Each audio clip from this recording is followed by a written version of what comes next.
Estimados estudiantes, muy buenos días. Me presento. Yo soy el doctor Teodoro Boye, médico especialista en urología, que me corresponde hacerle algunas clases relacionadas con la semiología del sistema urinario. Estamos en estos momentos aplicando esta nueva metodología que consiste en la grabación de estos videos con las clases.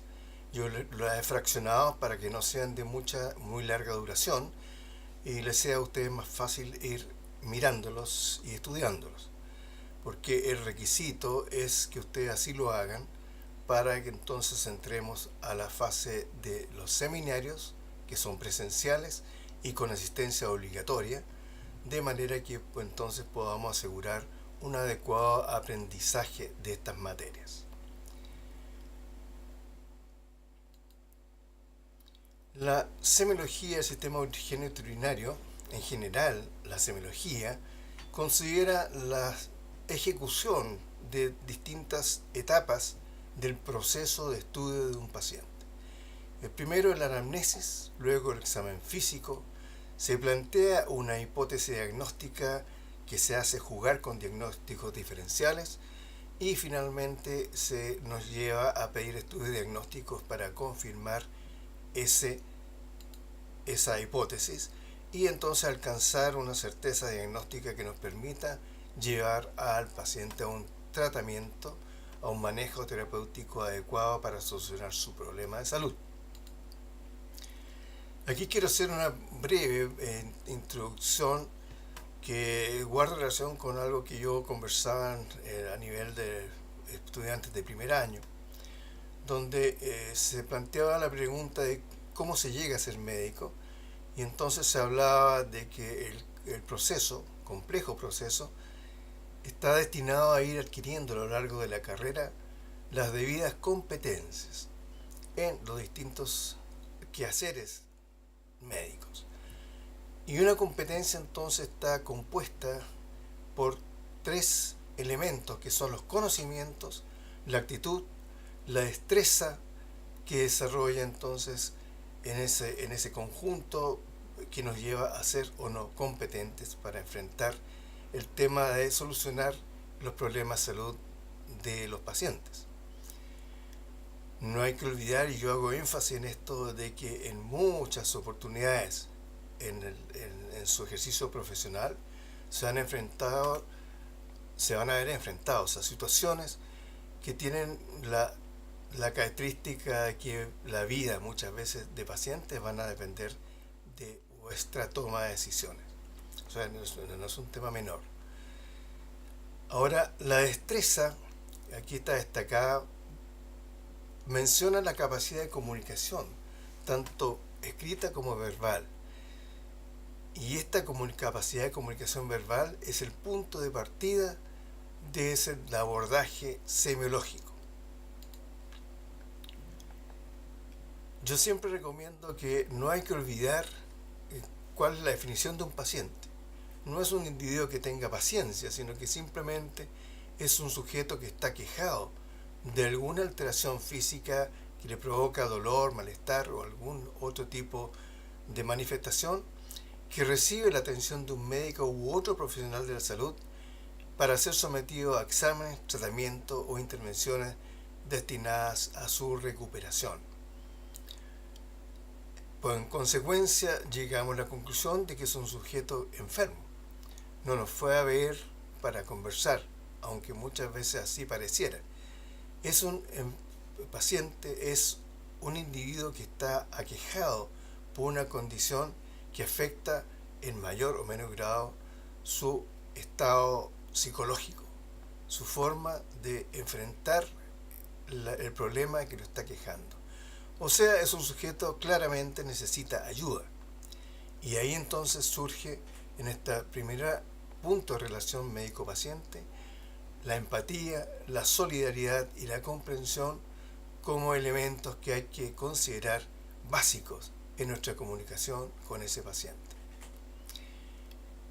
Porque el primer contacto es fundamental, es el punto de partida de una buena relación médico-paciente, que tiene sin duda repercusiones no solamente en lo que el paciente va a ser sometido, sino que también al resultado final de nuestra intervención. Y el punto de partida de la anamnesis, va a ser el interrogatorio dirigido, va a ser la observación. No hay que confundirla con la inspección, que es un elemento que vamos a ver más adelante como parte del examen físico.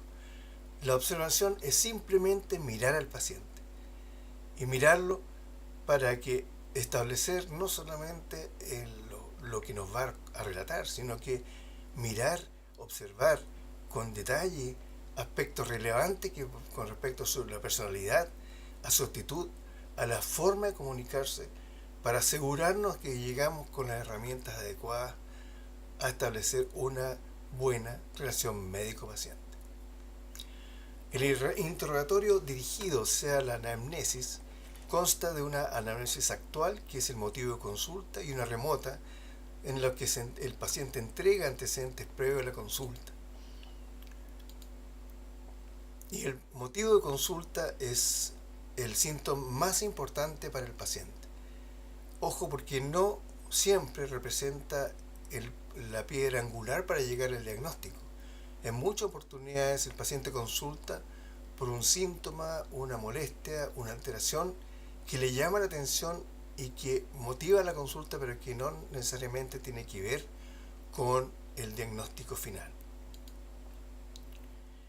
Con respecto a los síntomas, si bien el más importante para el paciente hay que abordarlo directamente, hay que considerar en el interrogatorio que se va orientando hacia otros síntomas, como ya sea preexistente o coexistente, como en el síntoma que motiva la consulta, el tiempo de evolución y secuencia de aparición del síntoma, la progresión o regresión, vale decir, desaparición espontánea o terapéutica de los síntomas, cuando se produce el primer episodio, se trata de un cuadro repetitivo, ahí vale importante establecer la periodicidad y la frecuencia con que se va a estar presentando. ¿Hay cambios o alteraciones físicas corporales que el paciente haya detectado en relación a ese síntoma? Todas esas son preguntas importantes. Aquí vamos a ver un ejemplo. Disuria, dolor miccional. Una paciente de sexo femenino de 35 años que nos consulta en el Policlínico General relata espontáneamente otros síntomas: aumento de la frecuencia miccional y urgencia miccional. Vale decir que no puede aguantarse el pipí cuando viene el deseo miccional. Lleva un tiempo de evolución de 2 días.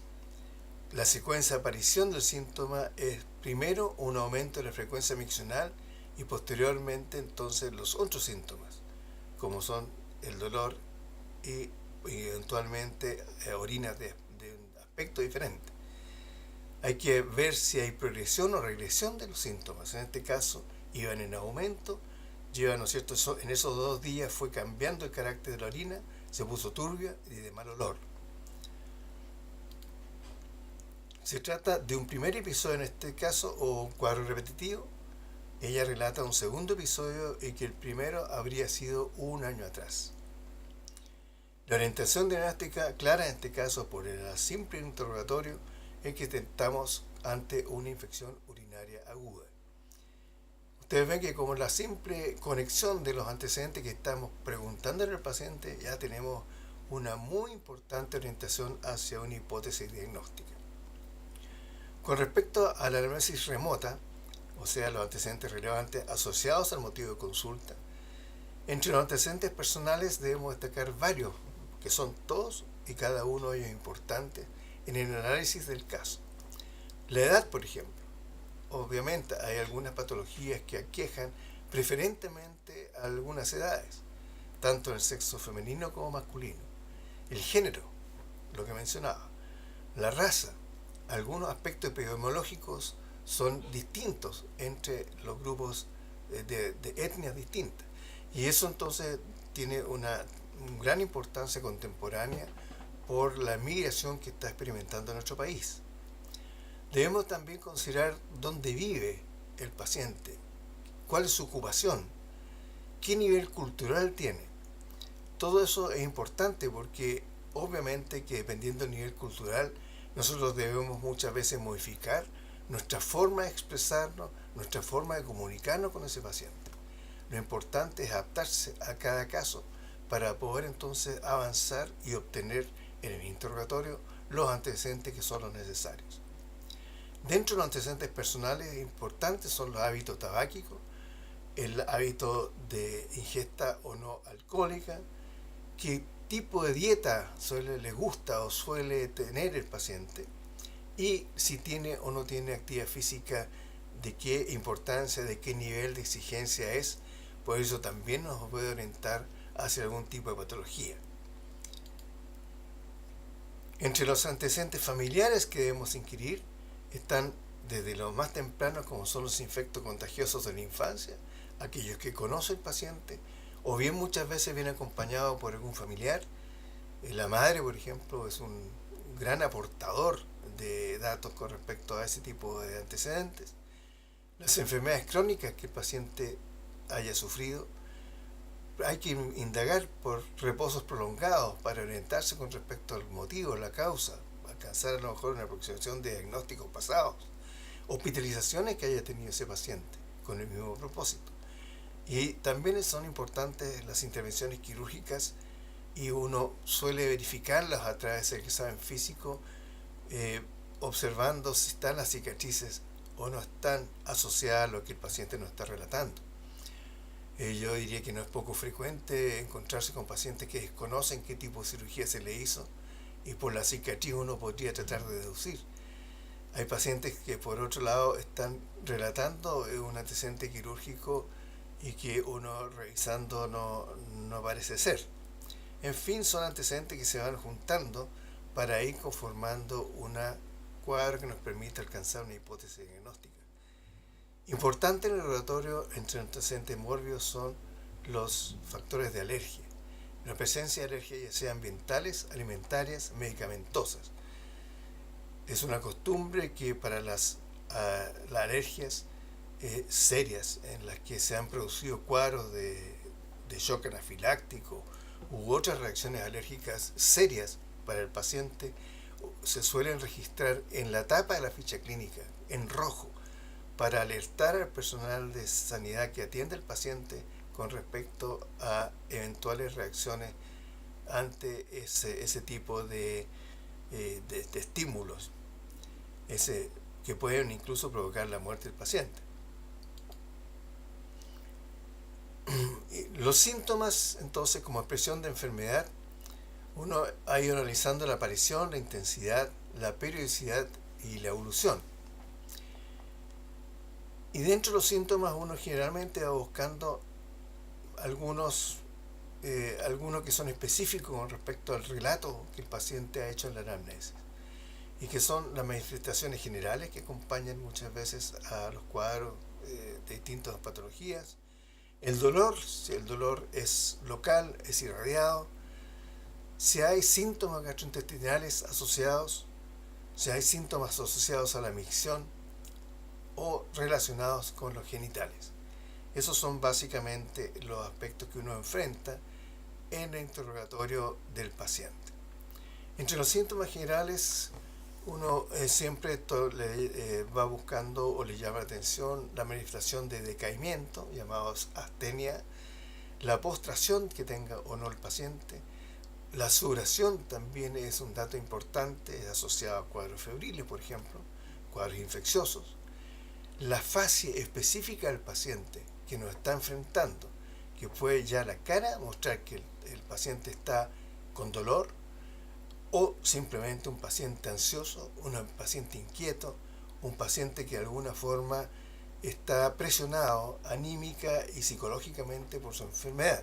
Antecedentes todos que van aportando a nuestro acercamiento al paciente y a su cuadro de origen.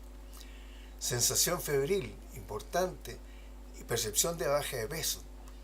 Eso tiene gran relevancia con el desarrollo y evolución de las enfermedades oncológicas, puesto que es ahí donde se pueden producir bajas de peso que no tengan explicación con cambios dietéticos, con ayuno u otras circunstancias en la evolución del paciente.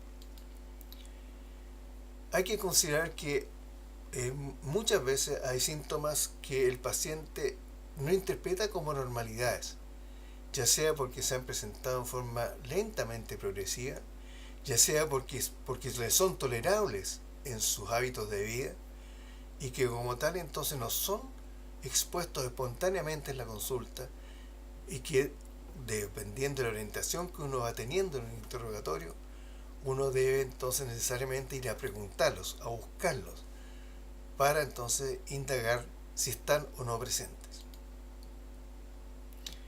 Con respecto al dolor, que puede ser local en una zona corporal determinada o irradiado, vale decir, referido a un lugar distante del punto de origen de la enfermedad, tenemos entonces que considerar aspectos anatómicos, fisiológicos, que tienen que ver con el sistema nervioso autónomo, simpático y parasimpático, que de alguna forma entonces están regulando esta aparición de síntomas. Acá tenemos un esquema donde vemos el sistema nervioso central, ¿no es cierto?, autónomo, los sistemas nerviosos simpático y parasimpático, cómo van llegando a través de sus conexiones ganglionares el simpático a los distintos órganos que conforman el sistema genitourinario. Así entonces, como vemos cómo se inervan riñón, uréter, la vejiga, la próstata, las vesículas seminales, los testículos y los genitales en general, femeninos y masculinos. Acá entonces vemos por la contraparte las conexiones de tipo parasimpáticas que van llegando entonces como contraposición a las inervaciones simpáticas. Ustedes saben que los dos son la acción de un sistema con respecto al otro es compensatoria, es decir, llegan entre ambos a establecer un equilibrio fisiológico funcional que asegura entonces una normalidad operativa funcional de los distintos sistemas del organismo. Con respecto a la ubicación del dolor, desde luego que dependiendo de la enfermedad que está quejando algún órgano o sistema genitourinario, vamos a tener algunas referencias importantes.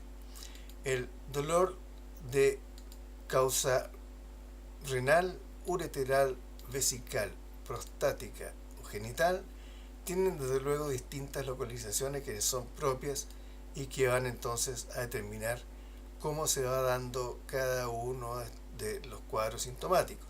Más adelante vamos a ver los dolores con más detalle en cada una de estas áreas. El tipo de dolor es importante. Si es un dolor agudo, vale decir un dolor intenso que aparece bruscamente y violentamente, o si es crónico, un dolor que de alguna forma se va presentando con alguna progresión, que de alguna manera va cambiando su carácter pero permaneciendo en el tiempo, o si es inflamatorio, vale decir asociado a algún cuadro que afecta a algunos de los órganos que hemos mencionado, si es permanente o intermitente este dolor.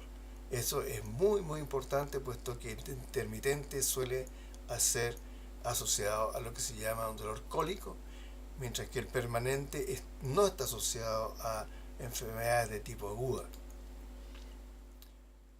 La irradiación del dolor es muy muy importante en el sistema urinario, renal, ureteral, vesical, porque el cólico nefrítico se llama así a la migración o repulsión de un cálculo desde los sistemas cavitarios renales hacia primero la pelvis renal y luego hacia el uréter.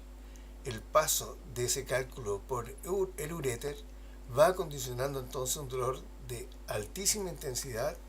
Ha sido comparado en equivalencia al que tiene una mujer en un parto natural sin analgesia ni anestesia de ningún tipo. O sea, es un dolor muy muy intenso. Este dolor entonces tiene el carácter de ser cólico, vale decir afloja y vuelve, no es de tipo permanente, sino que intermitente, y la irradiación entonces dependiendo de dónde vaya presionando el cálculo en su paso hacia el uréter. Porque el cálculo en posición renal generalmente no duele, puede provocar algunas molestias, pero son mínimas, no provoca el dolor. El dolor se produce el paso de este cálculo por la manguerita estrecha, angosta, que se llama uréter, y va cambiando de carácter a medida que va avanzando por este conducto. El cálculo medio, el cálculo alto, el que produce el dolor, perdón, es el dolor que produce en el flanco, habitualmente en la fosa lumbar y en el flanco del lado afectado, aunque no es raro encontrar que el dolor, como es tan intenso, el paciente no está en condición ni es capaz de expresar si le duele un lado o ambos lados. Ese dato muchas veces es un poco ambiguo y difícil de concretar, pero siempre afecta habitualmente la zona lumbar y el flanco. El cálculo medio ureteral produce un dolor que, además de combatir el flanco, tiene una reacción muy característica, que es hacia el área genital, tanto en la mujer como en el varón. En el varón produce una orquialgia, vale decir, un dolor testicular intensísimo, que y hay que considerar de que ese cálculo está a 30 centímetros más o menos del testículo, y que obviamente está muy lejano, y que muchas veces el paciente lo asocia a una patología genital y no al cólico nefrítico. Y cuando el cálculo ya está en el último tercio, ya deja de doler y generalmente produce manifestaciones que tienen que ver con la micción. El paciente relata cosas inespecíficas, como que tiene que orinar cada rato, como que le dan ganas de orinar y se le quitan, cosas de ese tipo. Eso significa cálculo en el tercio inferior del uréter.